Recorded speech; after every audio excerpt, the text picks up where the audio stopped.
A disaster beginning to the year for Boise State. You are Locked On College Football with Spencer McLaughlin, your daily podcast on all things college football. Part of the Locked On Podcast Network, your team every day.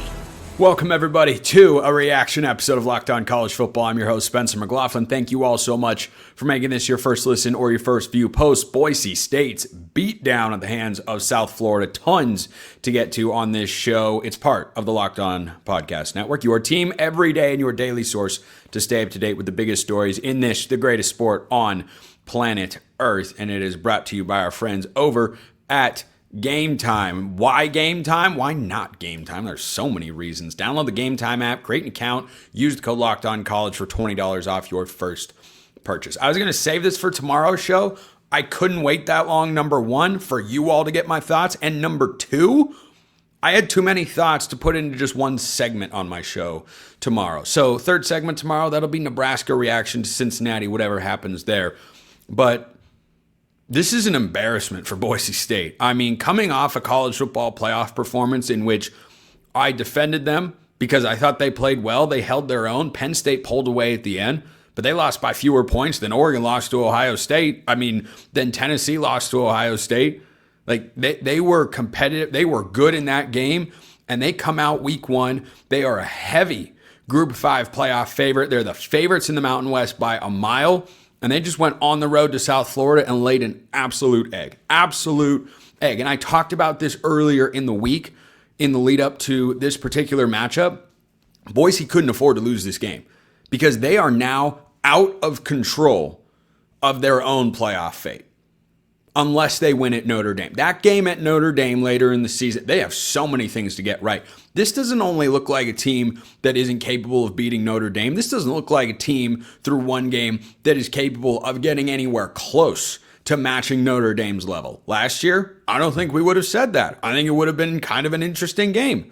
They were competitive with Penn State. Penn State was tight with Notre Dame. Transitive property that we all learned in geometry. There you go. Boise State could have at least made it look all right. This was horrible. And I'll get to, the Ashton Genty loss and all that. But, that game now becomes the only way the Broncos can control their own playoff fate. I thought they would lose one game in the regular season and that would be it.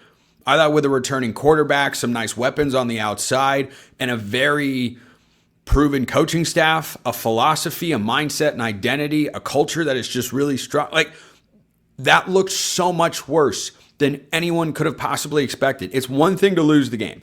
Alex Golesh is a darn good coach, and he's got a great story and player at quarterback in Byron Brown. I'll talk about the Bulls' playoff hopes later on today's show and what that could mean, because that is far more interesting than you probably realize. It should not have looked this bad for Boise State in week one. I could have seen them losing the game. I picked them to win it. I did not see them getting absolutely boat raced. They scored the first touchdown of this game, and then South Florida went on, as I'm recording the show, a 31-0 run. There was complete dominance in all three phases, and really the fourth phase as well. I mean, it's not a phase, but you'll see what I mean. Offense, defense, special teams, situational football. South Florida did it all. They made stops when they needed to. They capitalized on the momentum. The turning point in the game, I did not understand whatsoever why Boise State did not kick a field goal down 10 points. They're down 17-7, 4th and 2. It would have been, I think, a 40-ish yard field goal. You got to have a special teams unit that can go make a 40-yard field goal. It's not like you were in horrifically bad conditions down there in South Florida. Looked like a nice day for a football game. You kick that and you're down 10 points. They got greedy. South Florida got the stop, and they went right down the field, scored a touchdown, and then they were down 17, and the floodgates really opened up. The 60-yard fake punt touchdown. Oh my goodness, 45 yards. Lachlan Hewlett, the punter for for South Florida. Holy smokes. Dude put an absolute dime out on the field in his opportunity, and that was a huge turning point in the game. But I didn't understand not kicking a field goal on the road. I'm a huge proponent of when you drive all the way down the field, you take points when they're there. You take points when they're there. And even later, Boise got stopped on another 4th down, which was a theme throughout the course of the game. They were down 24 and would have needed a miracle comeback, 3 touchdowns, three 2-point conversions. And I was thinking, wow, what if they were only down 21? This would be a little bit more feasible. You go down the field, score a touchdown, suddenly you're only down 14. You still have most of a quarter to play. But they got stopped there anyway. This is just complete and utter domination from South Florida. And Boise season is not over. I'm not declaring Boise State dead as a program. They're not going to be in the top 25 for a very long time. I mean, they would have to do a lot of things and at the very least play well against Notre Dame on the road in South Bend later this year. But man, this just could not have been a worse start to a push to repeat as the Group of 5 playoff team, because this now feels wide open. You know, they play Eastern Washington next week, then they go at Air Force, Appalachian State, and then they play at Notre Dame. And look, they're going to be favored in probably every game except Notre Dame the rest of the way. As you saw tonight, that doesn't mean they're automatically going to go out and win the football game, because South Florida was a 5.5, 6.5 point home underdog and just absolutely, I won't say literally ran them out of the building, but this one got ugly. It got ugly. I could not believe what I was seeing. And just the 3-phase dominance. You got to credit Alex Golesh for having his team ready to go, having the situational moments prepared to go out there and have his guys execute in big spots. I mean, 4th down stops on defense, the 45-yard fake punt touchdown. It was a really, really impressive game. But the biggest problems for Boise State here, yeah, not having Ashton Genty, we knew there was going to be a drop-off, but man, you got to clean up the turnovers. You got to clean up the offensive line play. Maddox Madsen is running for his life way too often for a program that last year had a really good offensive line and has historically been a unit that does very well in the games that Boise State needs to win. That was as dominant of a performance from the other side, from a Group of 5 team, that I've seen against the Broncos in the last several years. I mean, they were getting absolutely worked, and they couldn't run the ball. They could not run the football. They had no ability. You know, all their guys were under 5 yards a carry. Sire Gaines had a big fumble early in this one. I think he'll be really good. I think Malik Sherrod can be really good. But man, they didn't have anywhere to go for most of the game. And Maddox Madsen was running around, and Boise did get exposed a little bit for the weakness that they have at quarterback. Maddox Madsen is a real good game manager. There's nothing wrong with that.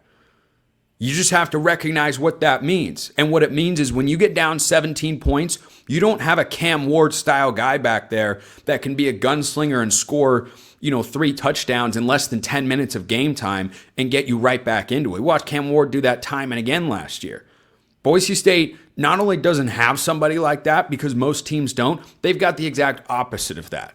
If you are making Maddox Madsen, we saw this in the Fiesta Bowl against Penn State, if you're making him throw the ball a bunch, his completion percentage in this game is a little bit over 50%, but that's just not the Boise State offense. I think they've got some solid weapons on the perimeter. Marshall is a former blue chip prospect that has got great size, and they use their tight ends really well in the passing game. But man, they have got to figure out a way to run the football. They cannot go out there week in and week out and just lean on Maddox Madsen. And this is now the blueprint, which I'm going to take a stab and give some respect to Spencer Danielson and the program that he's run for the last couple of years and say, look, he's going to be able to get them in a better spot. He's going to be able to figure some things out.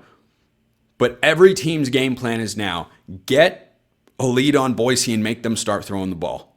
Or just load up in the box, take away the rushing attack, make them throw the ball a bunch. Maddox Madsen's probably going to wind up, when the game finally finishes, with around 50 passing attempts. That's about twice as many as I think Boise State would like for him to have. So this is a shocking result. I did not. A South Florida win, sure, on the road, at home. Crowd was great. South Florida's got a sneaky good program in the American. Better watch out over there, Tulane. You better watch out over there, Memphis. South Florida has got Memphis on the schedule, but What this means for the Group of 5 playoff race is the next thing I want to get to, because the implications of Boise State losing this game in the fashion in which they did are massive. Hey, Locked On College Football fans, are you still paying full price for gas? Stop leaving money behind. Get real cash back every time you fill up with the free Upside app. Simply download the free Upside app in the App Store or Google Play Store right now and start earning cash at the pump today. Use my limited time promo code FOOTBALL and get an extra 25 cents back per gallon on your first fill up. You could make up to $300 a year just from buying the gas you already needed. At first, you might think it's too good to be true, but it's totally legit. Real people are getting paid just to make their daily commutes. I entered mine the other day and started getting paid to go fill up at the tank. Plus, you can cash out anytime to your bank account, PayPal, or an e-gift card for Amazon and other brands. Don't let this offer drive on by.